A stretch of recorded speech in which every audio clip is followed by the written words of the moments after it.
All right, everybody, welcome into the Go 24/7 podcast. I am Glenn West. That is Sonny's ship.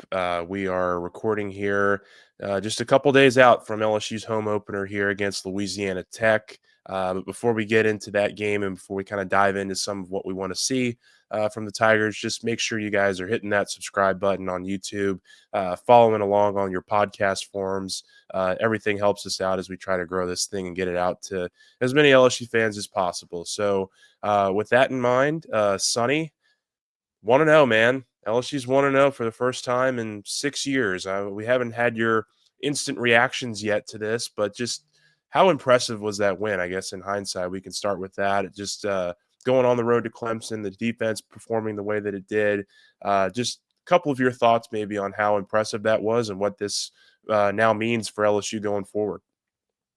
Yeah, I mean, you can draw some parallels to what you saw in 2011 when LSU went to Dallas, beat a very good Oregon team that I want to say was top five in the country, if not right there on the outside of it. And you had to do it with a backup quarterback, not only a backup quarterback, but a backup quarterback who had lived his entire career based off of interceptions from his true freshman year in Jarrett Lee. So they faced quite an obstacle, but when you have to go on the road to an actual road environment, and I do think Clemson's Death Valley was a little overrated.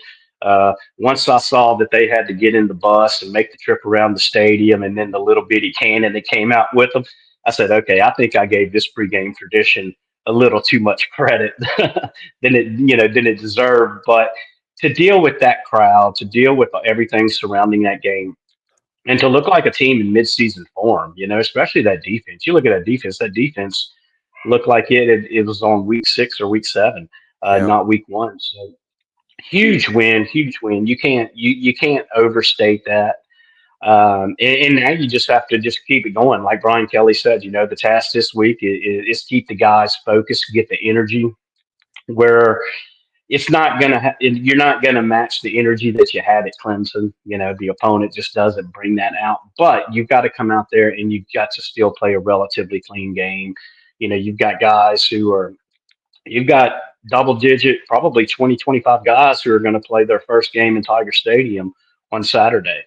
Probably more than that. So when you put all of that in there together, you couldn't ask for a better recipe for the home opener, coming off of that big win. And now you just, like Brian Kelly said, you just try to keep that focus going into each week and to go 1-0. To Yeah. go 1-0 each week, and hopefully they're able to maintain that mindset. I mean, you're going to have some hiccups, you're going to have some slip ups along the way. You just hope that those slip ups can result in an ugly win and not giving up one of those games that you shouldn't have.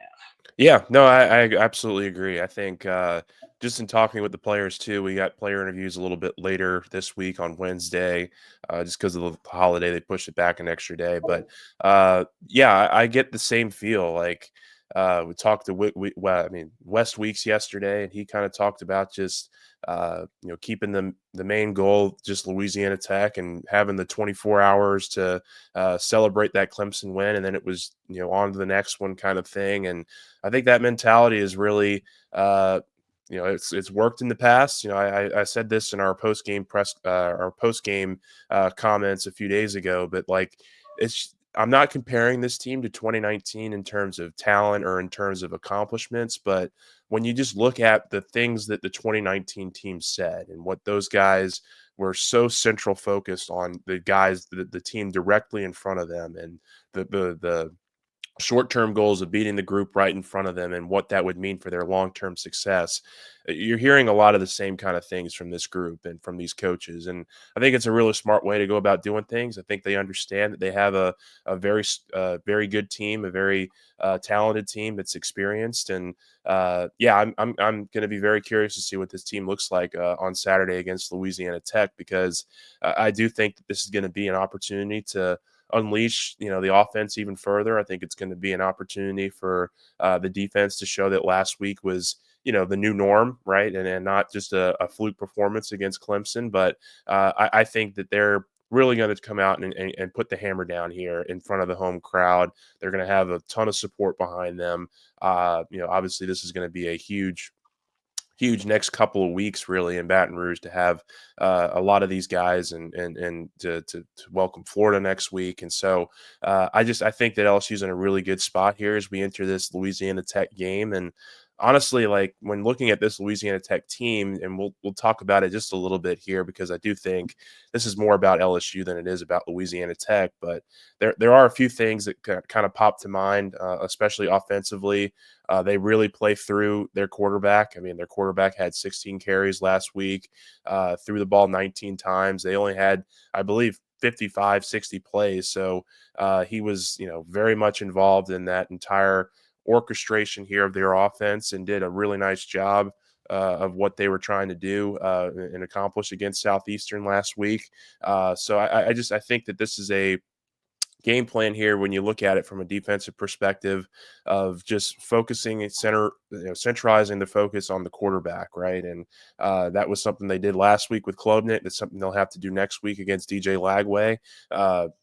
Couple different types of quarterbacks, of course, but still, I think the central theme here for this defense is just going to be to try to make this group one dimensional. Try to make their teams, their opponents, one dimensional. And last week, that was eliminating the run game pretty early. And I would imagine that the defense brings a ton of pressure again this week and just tries to put the clamps down early on this game and tries to get a lot of guys involved. I'd love to see maybe a situation or a package where the 3 Weeks brothers can maybe get on the field together, things of that nature. You can maybe get some of these true freshmen or some of these guys that are a little lower on the depth chart some run on the defensive side of the ball. And then offensively, I think for LSU, it's just going to be about opening up the passing game. We saw last week what they could do with the short term, with the short passes, with the intermediate passes, and just getting the ball out to those playmakers and letting them go make the plays.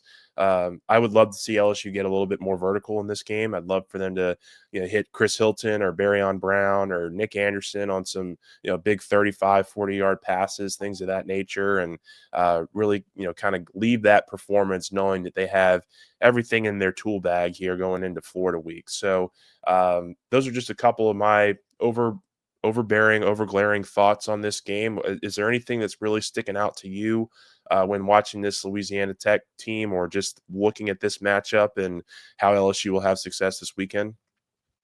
Well, LSU, like you had mentioned, LSU is definitely going to have enough experience of defending a quarterback centric offense.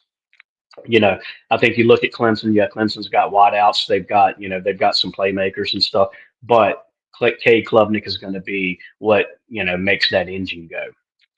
And I think with Louisiana Tech, obviously to a smaller degree, it's going to be the same way. The quarterback is going to be it's the kink. It's going to, I guess, you could say the keys to start the engine. And if they can make him one dimensional, which is going to make the offense one dimensional, then I think that allows them to do what you said. Get some early guys some playing time. Guys like Jelani Watkins, not necessarily true freshmen, but Dylan Carpenter. Some of the young guys who really haven't gotten to play a lot, but that that they have a lot to offer. Harlem Berry, he only got one carry in the opener, and understandably so. No matter how good a true freshman is, the last thing you want to do is throw him into an environment like that at Clemson. He comes out, he coughs up the ball because he's not confident, and that could really derail a young guy like him. That could really derail his season. So play a lot of guys, get a lot of guys on the field. You're only going to have so many games to where you can, slide them in and get them in to where you can keep them under that 4 game plateau for to preserve red shirts. But I think probably for me, the biggest thing that I want to see is I want to see the offensive line continue to play. We saw what they did against Clemson. Now against Louisiana Tech, this should be a game right here to where this offensive line comes out and they are able to really create some holes, create some running room. Um, I don't think Joe Sloan has to be as creative in the run game. I did like hearing Brian Kelly talk about that. How because I had mentioned how vanilla I thought the run game was too. You alluded to it. We thought, I even termed it that I thought it was kind of some lazy play calls last year. Well, I really enjoyed hearing Brian Kelly talk about that. How even when you are hell bent on running the ball, you still can't just line up in the I formation and just run the ball over college football players, over good college football players. And so, but against Louisiana Tech, you want to see that offensive line come out. You want to see it flex its muscle and really be able to lean on that Louisiana Tech front seven, wear them down early, and really be able to get that running game going to where you don't have to show a lot, but you get good results out of it.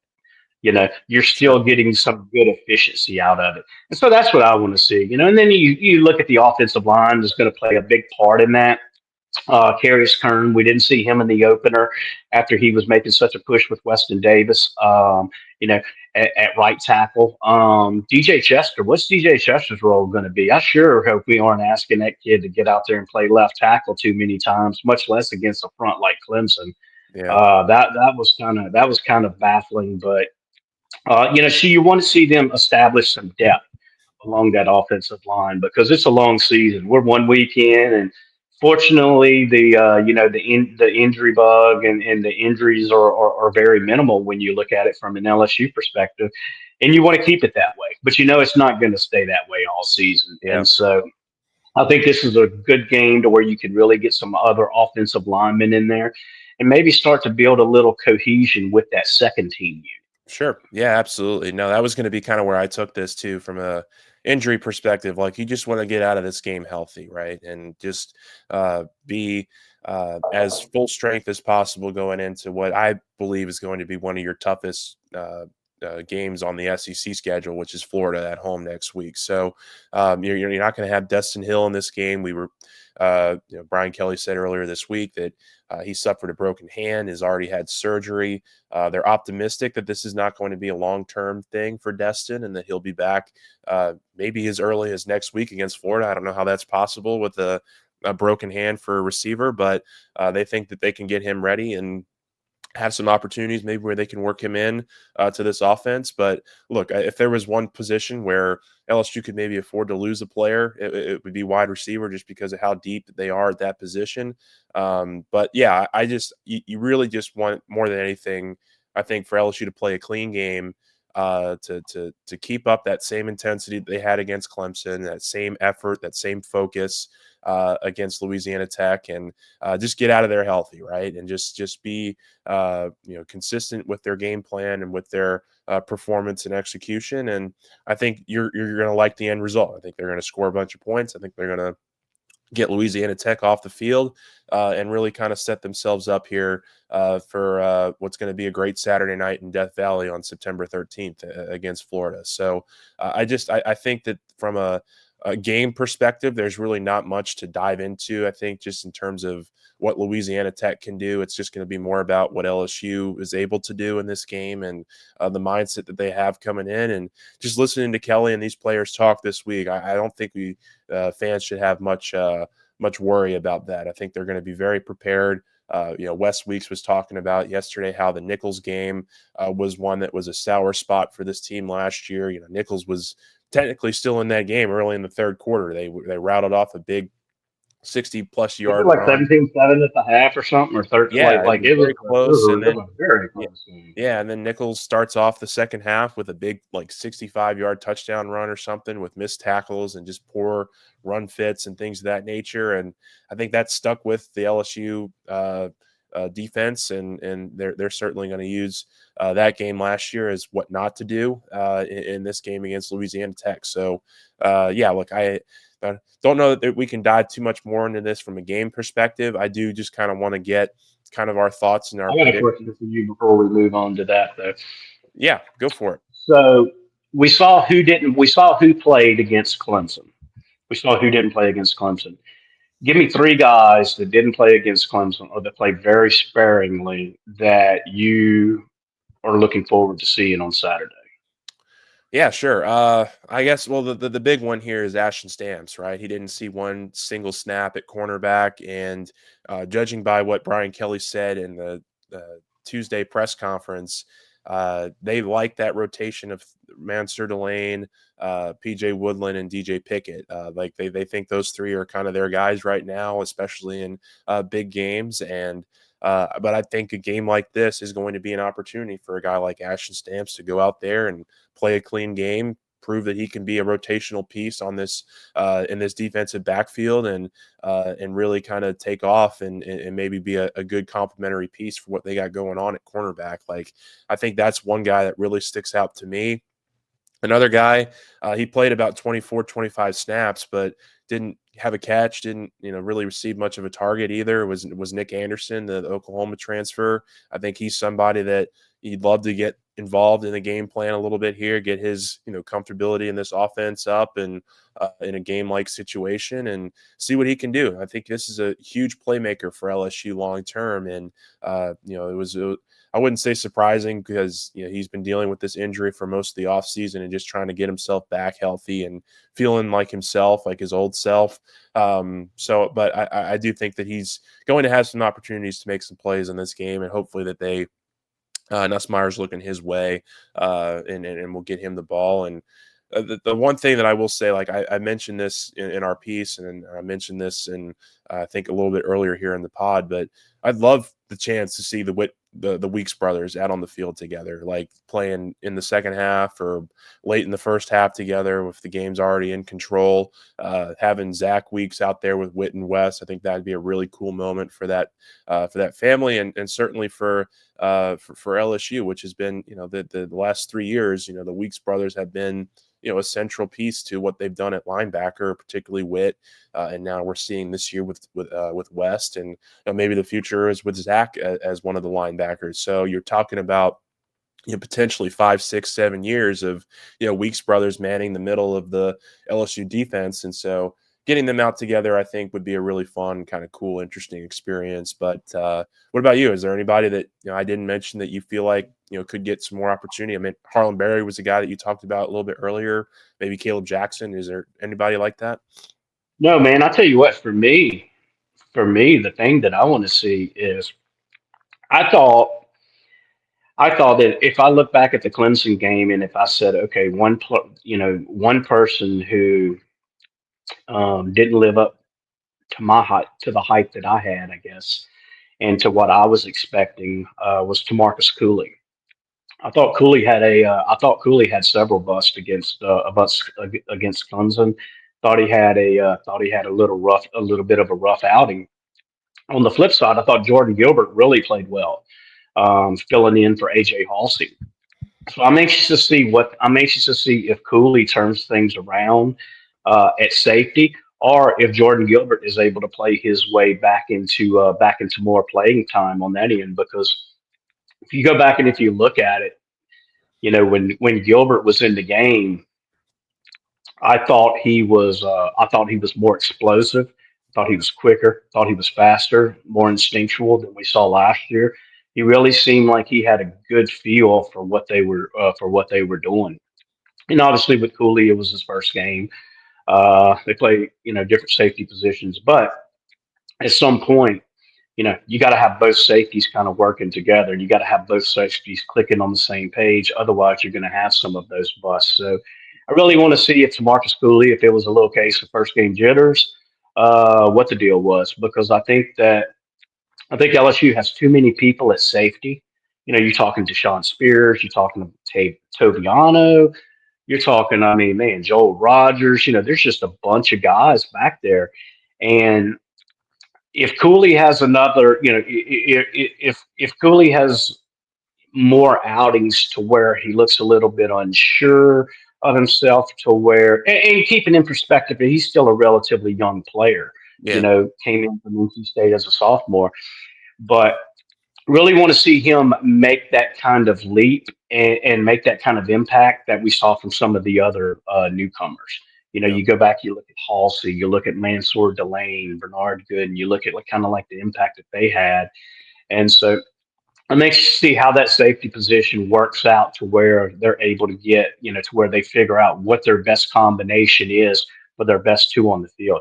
I think it's pretty obvious from listening to BK's comments on Halsey about how he makes the defense better when he's just on the field. They love that dude.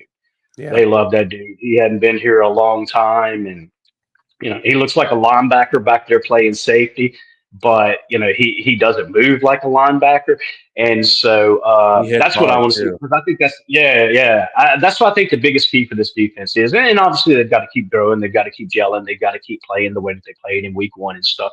But for me, the biggest question mark that I have on that defense now is okay, who is going to be our best safety next to Halsey? Yeah, no, it's a good point. It's a good point, and I also thought it was interesting just looking at when you posted the PFF grades and the snap count after the Clemson game. Relaford and Jamari Butler played about 20 less snaps than Pyburn and Peyton. So I'm curious, like, I think that will fluctuate game to game if based on which group is playing better, things of that nature. So certainly don't think LSU's out on either of those other two guys that didn't play as much as Peyton and Pyburn did. But I do think that there will be opportunities there for those other guys to make some more plays and maybe even up the snap count a little bit. I think the big thing here too is just lightening the load on the guys where you can, right? I mean, having more of a rotation at defensive end and defensive tackle, maybe not having Caden Durham carry the ball 17 or 18 times, maybe have it more in that 10, 11, 12 range where you can mix in some other running backs and things of that nature. Get some of these linebackers who have maybe been a little beat up, throughout the course of the offseason, like Perkins and Weeks, off the field a little bit more consistently against Louisiana Tech. And that should happen here is if LSU is able to open up the game like I think we both think they probably will on Saturday. So, with that, I guess we can get into our predictions here and kind of close this thing out. But I guess I'll start. I think LSU goes in and has the kind of focus that they're really needing and been working towards throughout the entirety of this offseason, and it opens up with a pretty emphatic first home game win. I got them in kind of the 45-3, 45-7 range. I really think that if the defense is as focused as they are, then they should have an opportunity to really clamp down on this Louisiana Tech team, and they held Clemson to 10 points, and we thought that was a really solid offense coming into the year. So I do think they should be able to, handle their business, make tackles, fit their runs really well, and then get Louisiana Tech off the field pretty consistently. And offensively, I think that they'll open this thing up a little bit more. I think Nussmeier will have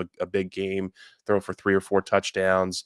Maybe the running backs run for another 1 or 2, and kind of get you up into that 40 plus range. So I think it'll be a pretty lopsided victory for LSU this weekend, and really help set the table for what will be a huge game next week against Florida. But what about you? What's your prediction for this week?